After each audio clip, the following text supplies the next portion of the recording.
La thyroglobuline, un marqueur clé après l'ablation thyroïdienne.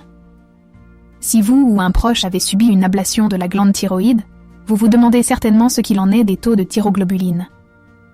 Ce protéine produite par les cellules thyroïdiennes est d'une importance capitale pour le suivi des patients avec un cancer de la thyroïde. La thyroglobuline sert principalement de marqueur tumoral. Après une ablation complète de la thyroïde, les niveaux de cette protéine dans le sang doivent être extrêmement bas, voire indétectables. Si des taux de thyroglobuline élevés sont détectés, cela peut indiquer une récidive ou la présence de cellules thyroïdiennes résiduelles. L'équipe médicale utilise donc le dosage de la thyroglobuline pour surveiller l'efficacité du traitement initial et détecter tout signe de risque de récidive. Traitement et suivi après l'ablation de la thyroïde. Après l'ablation de la thyroïde, les patients doivent suivre un protocole rigoureux pour maintenir leur santé. Les traitements incluent souvent l'administration de iode radioactif pour éliminer les cellules thyroïdiennes restantes. Le traitement à l'iode radioactif permet de cibler spécifiquement les cellules qui produisent de la thyroglobuline. Ce traitement est particulièrement efficace chez les patients présentant un cancer thyroïdien différencié, differentiated thyroid carcinoma, comme le papillary thyroid cancer. Une fois le traitement à l'iode terminé, les taux de TSH, hormone stimulant la thyroïde, doivent être surveillés attentivement. Un dosage de la thyroglobuline est souvent effectué pour vérifier l'absence de cellules cancéreuses. L'importance des anticorps anti-thyroglobuline.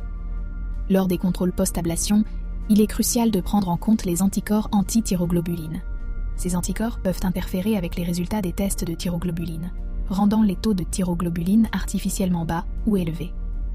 Les patients avec des anticorps anti-thyroglobuline ont donc besoin de tests supplémentaires pour un suivi précis. Votre équipe médicale peut recommander des examens d'imagerie complémentaires pour évaluer la présence de cancer thyroïdien, résiduel ou récurrent. Le risque de récidive. Une surveillance continue.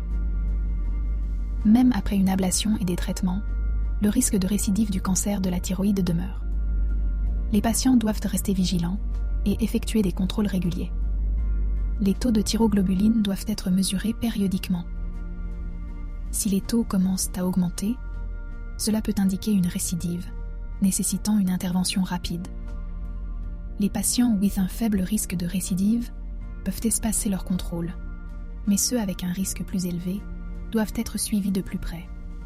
Votre équipe médicale vous guidera selon votre profil personnel et l'évolution de votre état de santé. Vivre sans thyroïde, adaptation et qualité de vie.